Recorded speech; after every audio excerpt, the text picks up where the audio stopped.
Hi, welcome to the Dutch Value Investor channel, the channel where I help you find the best value stocks to put on your watch list. In today's stock analysis video, I'll be giving you my analysis of the Moat, the management and the intrinsic value of NVIDIA. So without further ado, let's have a look at the Moat. The Moat, or durable competitive advantage, is what is protecting the company from its competitors. I believe a company with a wide moat will have a minimal average growth of 10% compounded per year for at least the last 5 to 10 years for the following metrics. The first being equity growth. Second, earnings per share growth. Third, operational cash flow growth. And fourth, revenue growth. So looking at the growth rates of NVIDIA. Equity growth comes in at 20.43%. Earnings per share growth is 32.55%.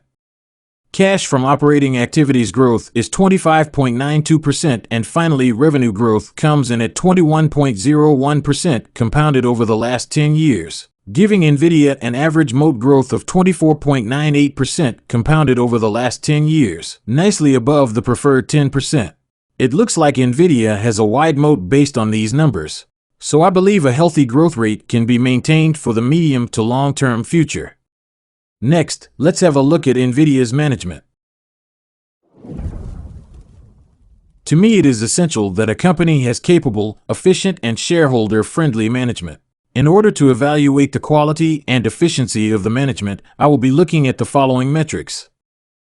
Number 1. Return on invested capital, meaning what is the rate of return on the money being invested into the company itself. Looking at the return on invested capital, NVIDIA's management was able to maintain an average return on invested capital of 21.19% for the last 10 years, nicely above my preferred 10%, and this indicates to me that management allocates its money effectively. Number 2. Long-term debt versus free cash flow. I like a company to be able to pay off its long-term debt with its free cash flow within a maximum of 3 years.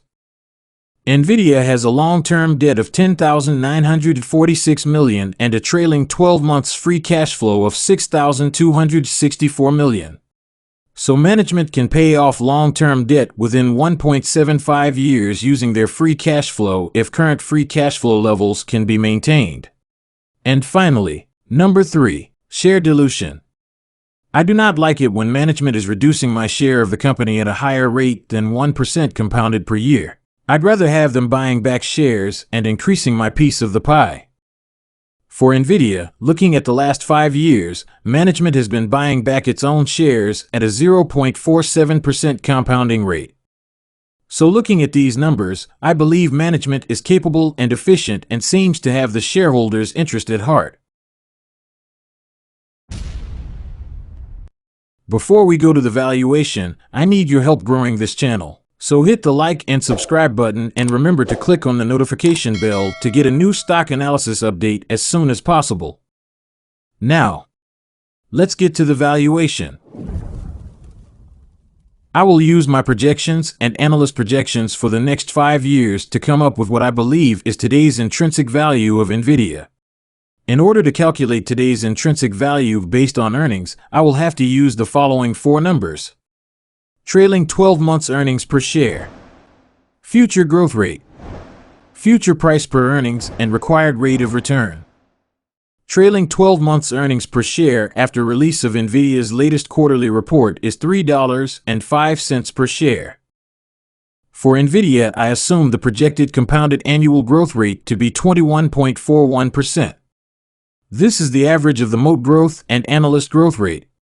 For future price per earnings, I multiply the growth rate by 2. I always verify if this PE is reasonable and historically accurate. Meaning, has the stock been trading at this PE level for a considerable amount of time in the past? Finally, the required rate of return. For an investment in an individual company, I am looking for a 15% return on my money. Otherwise, I do not find it worth the risk of investing in individual companies. Using the following formula, I believe today's intrinsic or fair value of NVIDIA is around $172 per share. Now to be clear, I do not advise buying NVIDIA at $172 per share. The stock A lot can happen in the coming years, and my assumptions can be wrong or too optimistic. So always apply a 30 to 50% margin of safety. So in this case, because of the growth rate of 21.41%, I advise to apply a margin of safety of 50%, giving NVIDIA a target price of $86 and downwards. Now to verify if this price is really attractive, I will be using a second calculation method. For this calculation, I take the trailing 12 months free cash flow and grow it with the same growth rate as the earnings for the next 8 years. I use 8 years because I like to get my money back in 8 years or less. I add up the free cash flow and add the equity. I divide this number by the number of outstanding shares and end up with a share price of $64. So based on free cash flow, $86 does not seem as an attractive price. You might want to increase your margin of safety and wait for the stock price to reach the payback time price level. Give me a thumbs up if you like my analysis and let me know in the comments which companies you have on your watch list. Use the link in the description below for my full stock analysis spreadsheet. Thanks for watching and see you in the next video.